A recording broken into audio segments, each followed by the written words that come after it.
अच्छा, अब हम जो है कन्वोलूशन की लेक्चर क्लास पार्ट में जो है एग्जांपल्स कुछ करेंगे। तो जैसे आपको बताया था कि हमारे पास अगर दो फंक्शन हैं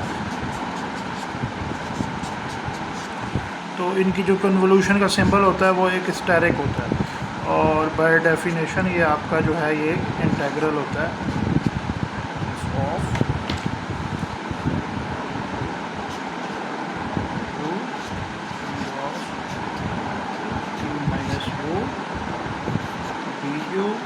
and it is integrated between limit 0 to t। इसका उलट भी हो सकता है, और मतलब सेम डेफिनेशन आप लगा सकते हैं, जी की जगह यू कर दें, वो आपकी मर्ज़ी होती है, यानी कि किस फंक्शन को कौन सा आपने लेना है। तो एक फंक्शन को आपने इसका t माइनस यू की फॉर्म में लिखना होता है, एक को u की फॉर्म में। किसको लिखना है, f को लिखना है या g को लिखना है, वो आपकी मर्ज़ी है, डिपेंड करता है कौन सा आपको कन्वीनियंट है। So this is definition of convolution. This is, ये अक्सर स्टूडेंट मिक्स करते हैं, this is convolution, definition of convolution. Then we have convolution theorem. इसको यूज़ किया जाता है थ्रू कन्वोलूशन थ्योरम। इसमें क्या होता है, क्योंकि जब दो लैप्लास ट्रांसफॉर्म ऐड हो रहे हों या माइनस हो रहे हों, इसका जब आप इन्वर्स लैप्लास लेते हैं तो क्या होता है, वो तो अलग अलग हो जाते हैं। एफ ऑफ एस अलग हो गया और जी ऑफ एस अलग हो गया, तो प्लस माइनस का तो ये होता है। लेकिन अगर एफ ऑफ एस और जी ऑफ एस मल्टीप्लाई हो रहे हों, दो लैप्लास मल्टीप्लाई ले रहे हों हो रहे हों और इसका आपने इन्वर्स लैप्लास लेना हो, तो this is equal to convolution of these two functions. और ये जब कन्वोलूशन होती है तो इधर बेसिकली एफ ऑफ टी हो रहा होता है और इधर g of t. So through convolution theorem आप कहते हैं कि अगर दो फंक्शंस के लैप्लास मल्टीप्लाई हो रहे हैं और उनका हम इन्वर्स लैप्लास लेते हैं, so this is equal to convolution, यानी कि दो फंक्शंस अगर दो लैप्लास मल्टीप्लाई हो रहे हैं तो उनका इन्वर्स इस इंटेग्रल के बराबर होगा। तो हम क्या करते हैं, हमारे पास जहाँ भी दो ये मल्टीप्लाई हो रहे होते हैं लैप्लास, हम इस इंटेग्रल को अप्लाई करते हैं और उसको फिर जो है इंटेग्रल को सॉल्व करते हैं और दूसरा कर देते हैं। तो अभी मैं स्टार्ट जो है वो सिंपल से करूँगा ताकि आपको पता लगे कि इसको अवॉइड करने का मैं क्यों कह रहा हूँ। जो पार्शियल फ्रैक्शन से या शायद काफ़ी आराम से हो सकता हो, जिस तरह ये मेरे पास एक है 1/,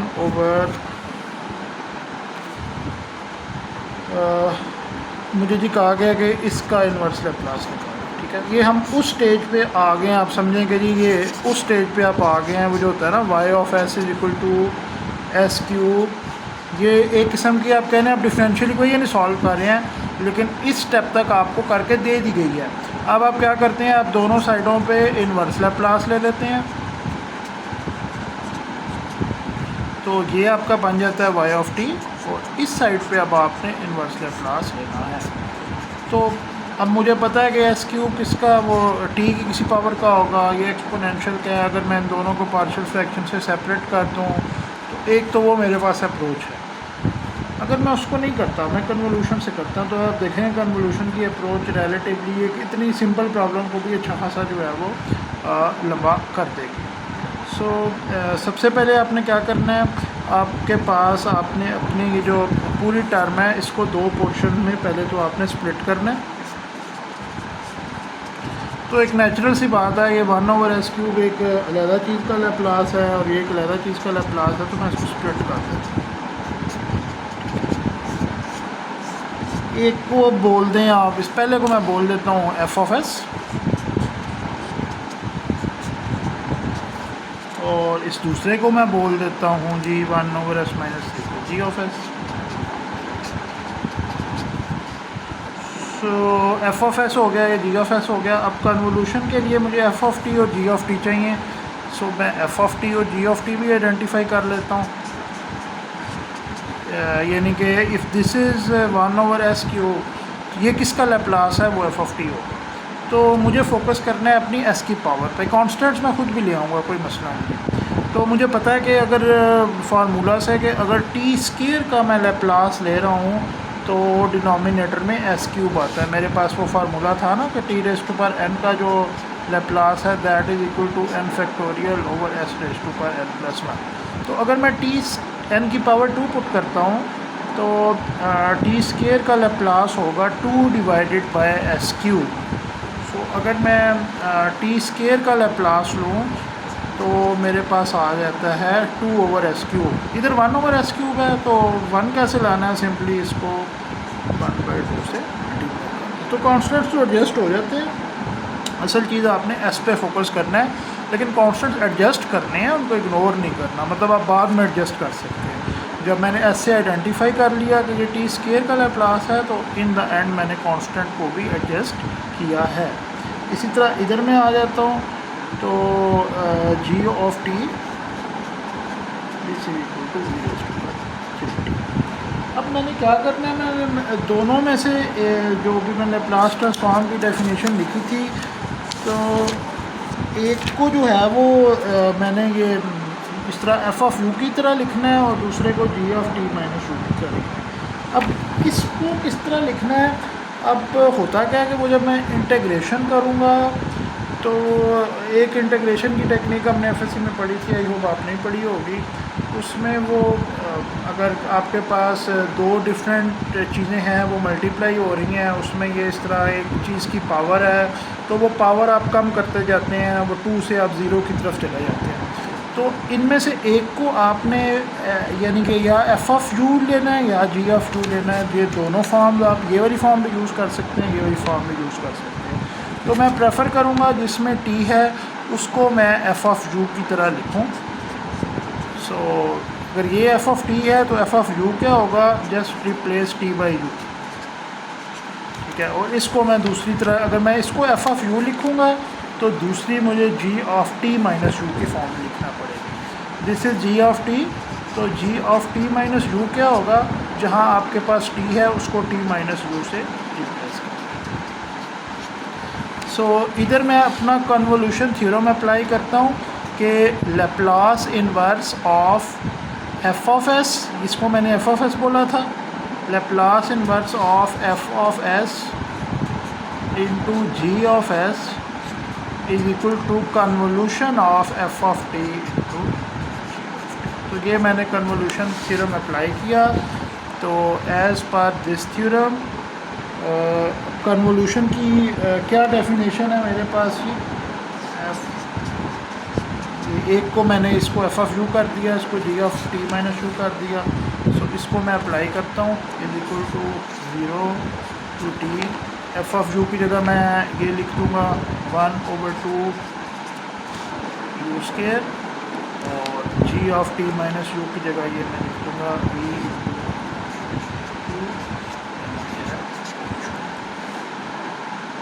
ये आपका कांस्टेंट है 1/2, इसको बाहर निकाल लें। अब हम एक वो जो इंटीग्रेशन की टेक्निक होती थी, आई होप अगर मुझे सही नाम याद है तो उसको आई थिंक टेबुलर इंटीग्रेशन कहते थे।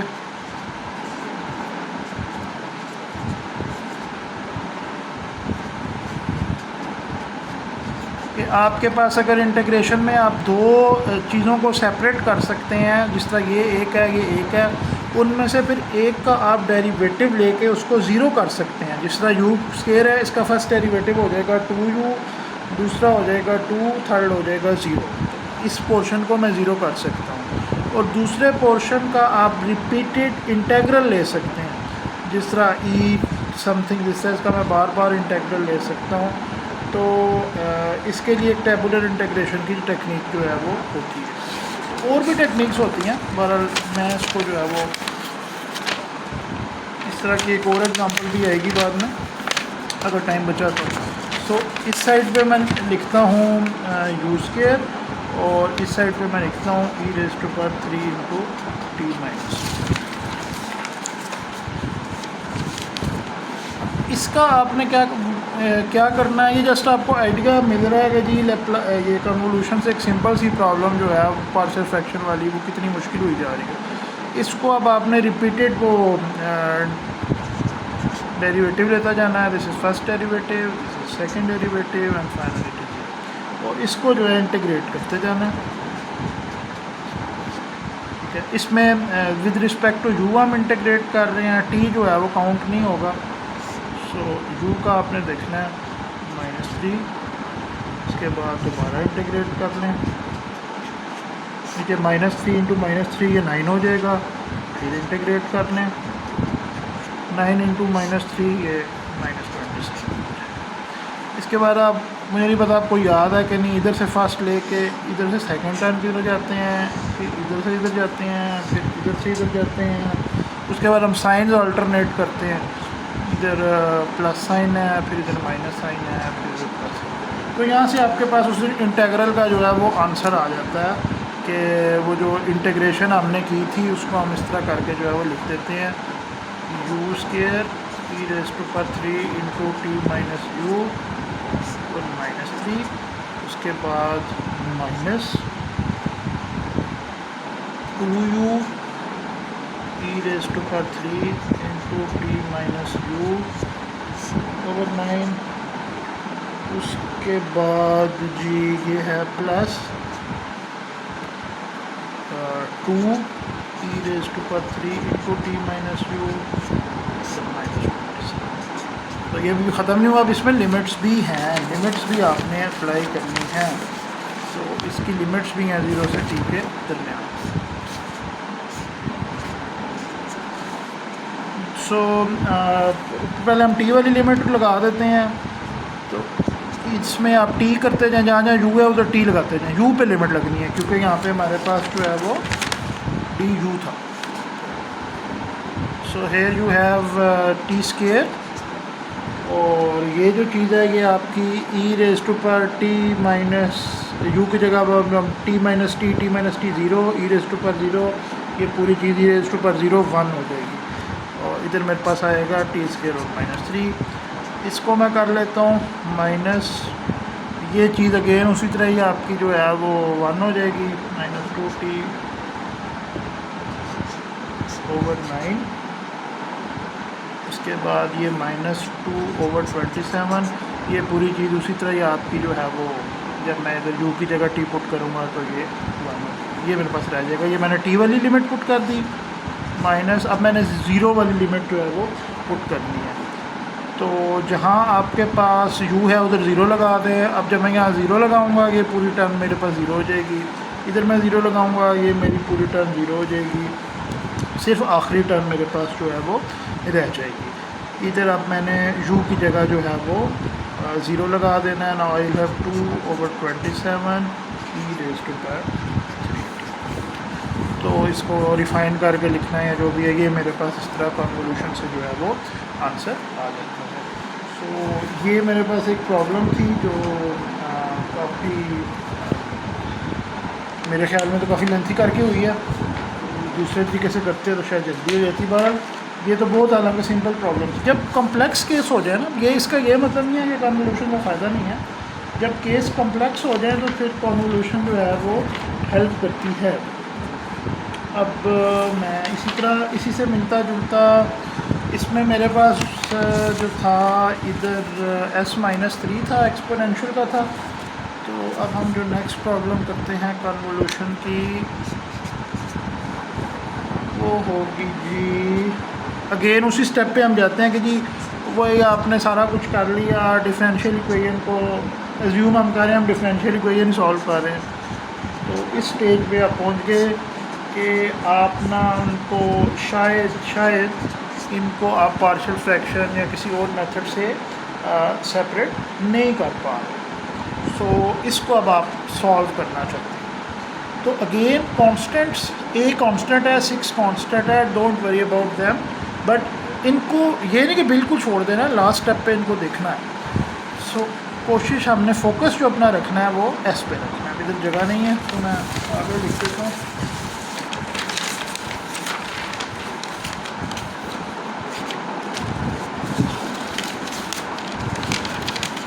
एक मेरे पास है S4 और एक है मेरे पास S² plus A²। So again उसी तरह ही हम आइडेंटिफाई करेंगे। एक को आप बोल दें जी f(s), इसमें भी कोई उसी तरह का ही मिलता जुलता वो सीन होगा एफ ऑफ एस और इधर g of S. So I can note here ये बाय वो s square plus omega square वाली फॉर्म यानी साइन वाली फॉर्म है। तो ये साइन ए टी का लैप्लास मुझे लग रहा है, बट इधर न्यूमरेटर में ए मिसिंग है। तो अभी मैंने कहा था कि कांस्टेंट्स को हम एंड पे एडजस्ट करेंगे। सो इधर अब हमने आखिर में हमने पहले एस को देख के आइडेंटिफाई कर लिया कि ये साइन ए टी का लैप्लास है, इधर एक ए मुझे लगा। सो दिस इज़ अब ये मेरे पास साइन ए टी का लैप्लास। इसी तरह इधर हम देखते हैं S4, तो वही टी रेस्ट पर एन वाला फार्मूला लगेगा। तो ये मुझे पता है जी ये टी क्यूब का जब मैं लैप्लास लेता हूँ तो डिनोमिनेटर में S4 आता है, तो ऊपर जो है वो 6 भी आना चाहिए। ठीक है, so F of t is equal to 6 over sorry f of t is equal to T.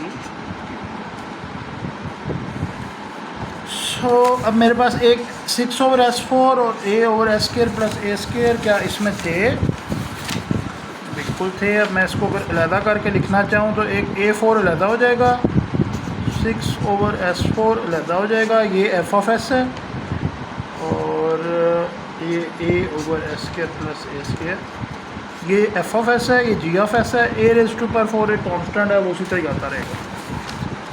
तो अब हम इस पूरी प्रॉब्लम को सॉल्व करेंगे, एंड पे जो आंसर आएगा उसको फिर a रेज़ टू पावर 4 से मल्टीप्लाई कर देंगे। तो जी उसी तरह ही वही जो हमने कहा था कि क्या एक रिपीटेड ख़त्म हो सकता है, वही टी क्यूब है इसका। जो मैं डेरिवेटिव लेता जाऊँ तो ये एंड पे ज़ीरो हो जाएगा, तो इसलिए मैं जो अपनी कन्वोल्यूशन की फॉर्म सेलेक्ट करूँगा वो जिस तरह पिछली प्रॉब्लम में की थी उसी तरह वाली फॉर्म ही जो है मैं सिलेक्ट करूँगा। So f convolution g this is equal to 0 2, तो एफ़ ऑफ टी की जगह जो है मैं एफ़ ऑफ यू लगाऊँगा। एफ़ ऑफ टी अगर टी क्यूब है तो एफ़ ऑफ यू क्या हो जाएगा, यू क्यूब। और जी ऑफ टी अगर साइन ए टी है तो जी ऑफ टी माइनस यू क्या हो जाएगा, जिस जगह पे टी है उधर आप लगा दें टी माइनस यू।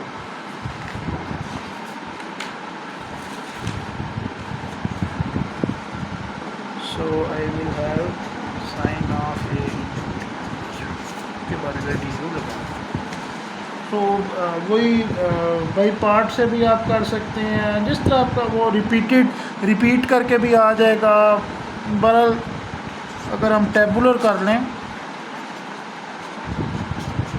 तो again you have multiple option. मैं आपको कुछ स्ट्रिक्ट नहीं कर रहा, बस आपने सॉल्व करना है इसको। इधर 3u square, then you have 6u, then you have 6, then you have 0। जबकि इस जगह पे अगर मैं करता जाऊँ तो मेरे पास जो है वो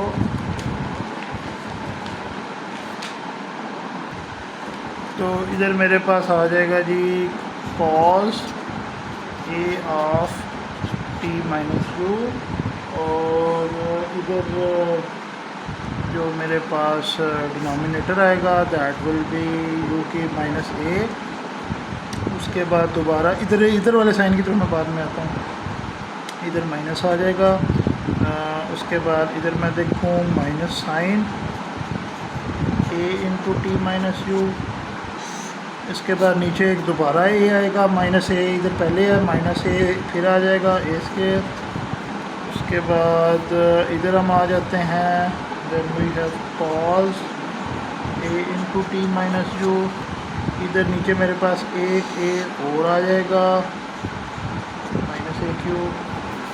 और ये तरतीब थोड़ी ख़राब हो रही है, अब ठीक है। और फाइनली वी हैव कॉस के बाद जो है वो इधर साइन आ जाना है। इसमें कुछ साइन वगैरह की अगर गलती हो जाए तो आप देख लीजिएगा, ठीक है।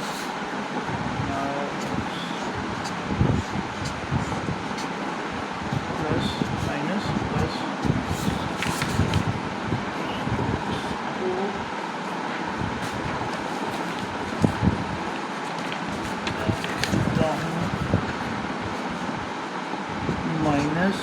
U cube sign a t minus u over A square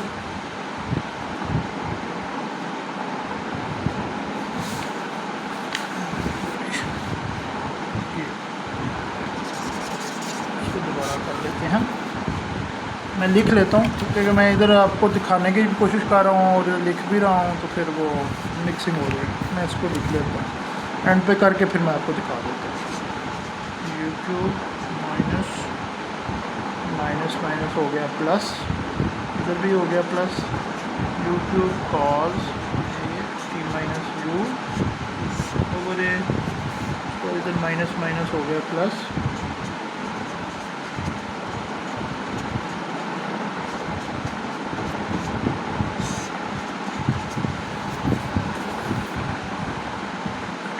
इधर हो गया जी minus 6u cos A into T minus u over a cube, इधर हो गया -6 sine a t minus u over ए।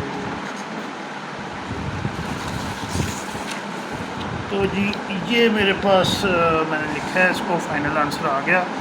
अब इसमें वही लिमिट्स लगानी है जी हमने टी और 0 की। सो पहले हम टी की लिमिट इसमें लगाते हैं जी। जब मैं इसमें टी की लिमिट लगाऊंगा तो क्या होगा, इधर मेरे पास आ जाएगा जी टी क्यूब,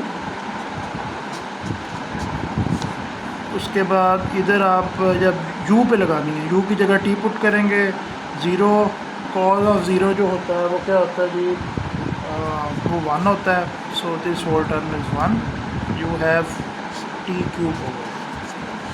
उसके बाद इधर आ जाएं, इधर जब मैं u की जगह t पुट करूँगा, t minus T 0 sine of 0 is equal to 0, ये पूरी टर्म जो है वो 0 हो जाएगी। इसी तरह इधर भी यही होगा, इधर जब मैं u की जगह t पुट करूँगा, t minus T 0 sine of 0 is 0, this whole term 0। तो जिन टर्म में साइन है वो तो जब मैं t की लिमिट पुट करूँगा वो ख़त्म हो जाएंगी, कॉज वाली रह जाएगी। तो एक कॉज वाली मैंने लिख ली, दूसरी कॉज वाली में क्या आता है, -6 T cause of T minus T cause of 0 1। तो ये टी वाली लिमिट आ गई मेरे पास माइनस, अब मैं 0 वाली लगा लेता हूँ। तो 0 वाली लिमिट में तो जिसमें भी u है, जब इधर मैं 0 पुट करूँगा ये पूरी चीज़ 0, इधर 0 पुट करूँगा ये पूरी चीज़ 0, इधर 0 पुट करूँगा ये पूरी चीज़ 0, सिर्फ आखिरी चीज़ रह जाएगी। इधर मेरे पास है जी -6 ओवर a4 साइन ऑफ इधर at,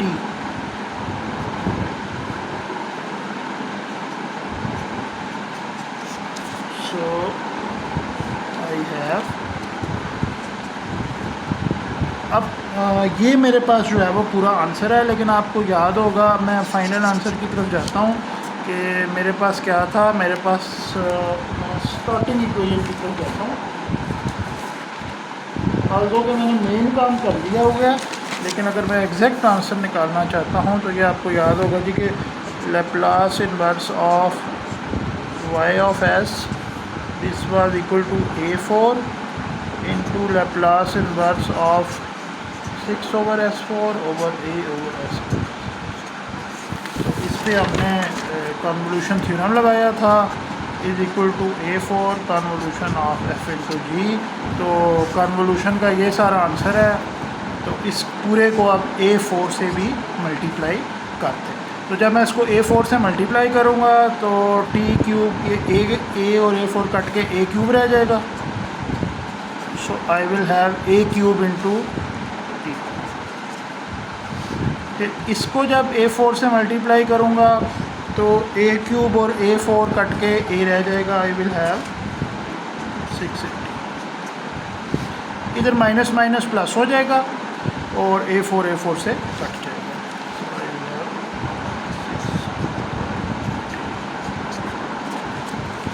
ये मेरे पास कुछ कन्वोल्यूशन थ्योरम की जो है वो एग्जांपल्स थी।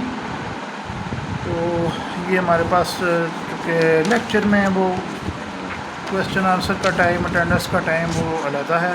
सो this is for this lecture. बाकी अब हम नेक्स्ट वीक में जो है वो बाकी लैपलॉस पीडी का पार्शियल डिफरेंशियल इक्वेशन का थोड़ा सा इंट्रोडक्शन पढ़ेंगे और उसके बाद देखेंगे लैपलॉस। जो नेक्स्ट हमने 3 टॉपिक्स करने हैं वो किसी भी तरतीब में हो सकते हैं कि पार्शियल डिफरेंशियल इक्वेशन को लैपलॉस से कैसे सॉल्व करना है, सीरीज सॉल्यूशन की कुछ एग्जांपल्स हैं, और तीसरा पीडी की जो है वो न्यूमेरिकल सॉल्यूशन है। तो नेक्स्ट 3 वीक्स के वो 3 टॉपिक जो हैं वो हमारे किसी भी तरतीब में मैं आपको दे सकता हूँ। इस वीक का जो है ये हमारा ख़त्म हो गया, जिसमें डिफरेंशियल इक्वेशन की सॉल्यूशन की हमने लैपलॉस से, साइमल्टेनियस की भी देखी। इसके अलावा कुछ और भी होती हैं, इसमें इंटेग्रो डिफरेंशियल भी होती हैं, लेकिन खैर वो अगेन वो इतनी इम्पोर्टेंट नहीं है, मतलब कि हमारे केमिकल इंजीनियरिंग के रिस्पेक्ट से, इसलिए उसको हमने नहीं किया। और तो डिफरेंशियल इक्वेशन का सॉल्यूशन लैपलॉस से, साइमल्टेनियस का, और तीसरा कन्वोल्यूशन थ्योरम जहाँ पे आ गया। तो अब इसमें देखिएगा कि जब मैं आपको पेपर में आए तो ये हमने तो सारा मैथमेटिकल किया है। अब जो मिड से पहले हमने किया था कि एक फ़िज़िकल प्रॉब्लम दी होती थी, उसका आपने वो इक्वेशन बनानी होती थी और सॉल्व करना था। इट इज़ पॉसिबल कि वो पोर्शन भी और ये लैपलॉस वाला आपस में मिक्स कर दिए जाएँ कि आपने पहले डिफरेंशियल इक्वेशन बनानी हो, फिर उसको लैपलॉस से जो है वो सॉल्व करना है। इट इज़ पॉसिबल, मतलब लाजमी नहीं है, लेकिन ऐसे भी क्वेश्चन आ सकता है।